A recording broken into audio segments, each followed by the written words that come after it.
Hello friends, today I want to talk to you about this book, Cinderella. Not just this book, but generally the story of Cinderella as it is told these days. What is wrong with Cinderella? Oh my God, so many things. First of all, it teaches a child, a very young, impressionable child, that stepmothers are wicked. In a society where blended families are becoming the norm, is that really something we want to teach our children? They might end up being in a blended family. They might have a blended family of their own. They might have friends who are in blended families.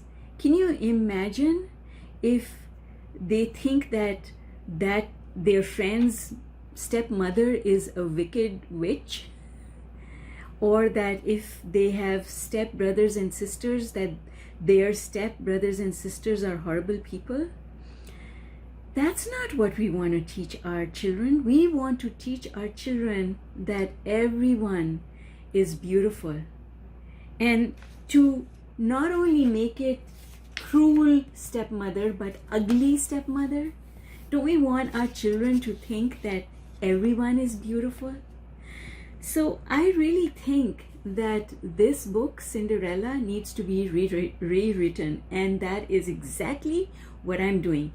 I am rewriting Cinderella the way I wish it had been rewritten for my children when my children were babies, or had been rewritten for me when I was a child. Because I learned that having a stepmother was a really bad thing, and it just created fear. If my parents were having a fight, I would think, oh my God, if they break up and I end up having a stepmom or a stepdad, how horrible that is going to be, because they are going to be cruel and they are going to be ugly and they're going to mistreat me. So the fact that Cinderella's mother sent her, took away her bedroom and made her sleep in the attic, is that really what we want our children to learn? You know, is that, if you're a school teacher, if you're a mother, if you're a father, is that how you want your children to believe that step parents, that's how they treat their stepchildren? Is that what we want? No, not at all. Not at all. And then Cinderella goes on, this story goes on to say that there's a wicked cat. A wicked cat. Please, come on. Nature, animals, they're innocent. They're not wicked. And to see that people will take advantage of you or make trouble for you, is that what we want our children to believe? Do we want them to not trust other people? Because if we understand law of attraction, and if you're watching this video, then I'm hoping that you understand law of attraction and manifesting. Whatever you send out is what you get back. And that's not just about law of attraction, that is karma. Karma is whatever I send out comes back to me. That is what it's not even karma, it's something that we've all grown up with, that says whatever you send out comes back.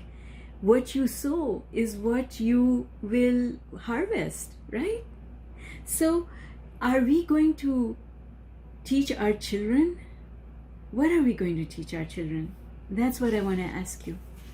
So it's time for us to rewrite storybooks like this, right?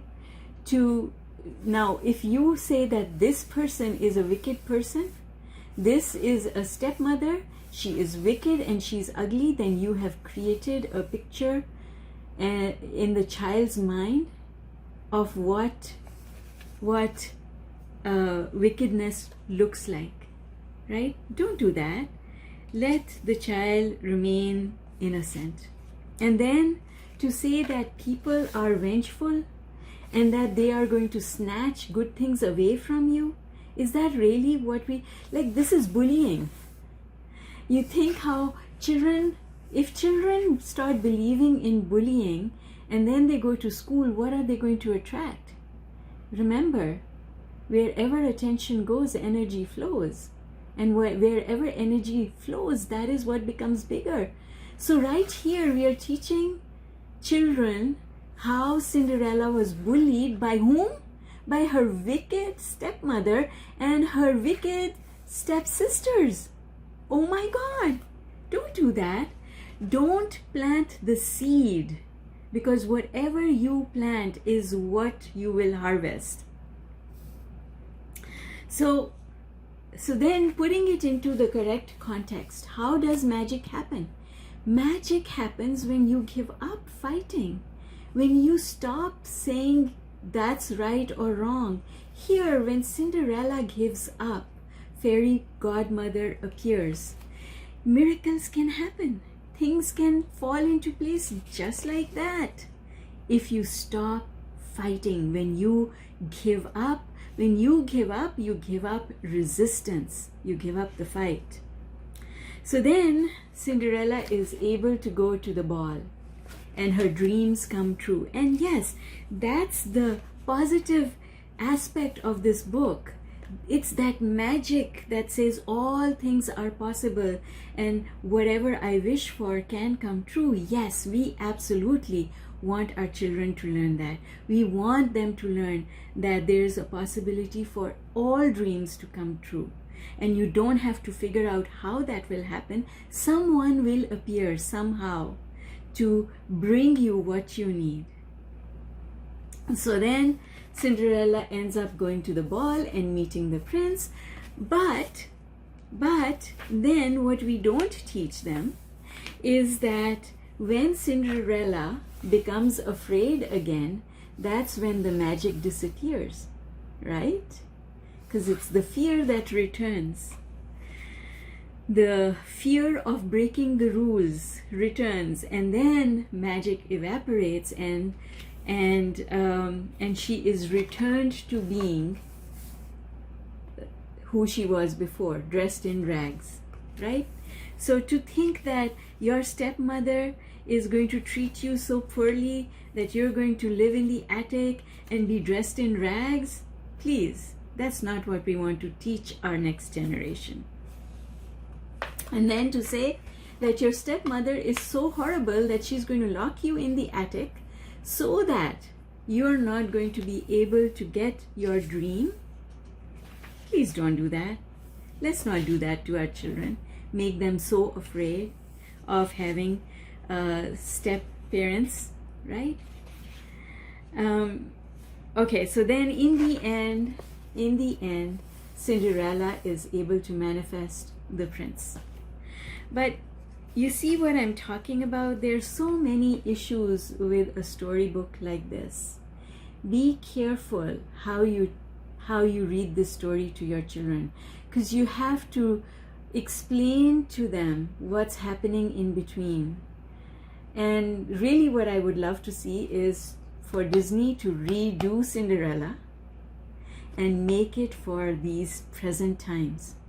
And on that note, stay tuned, because I am rewriting Cinderella.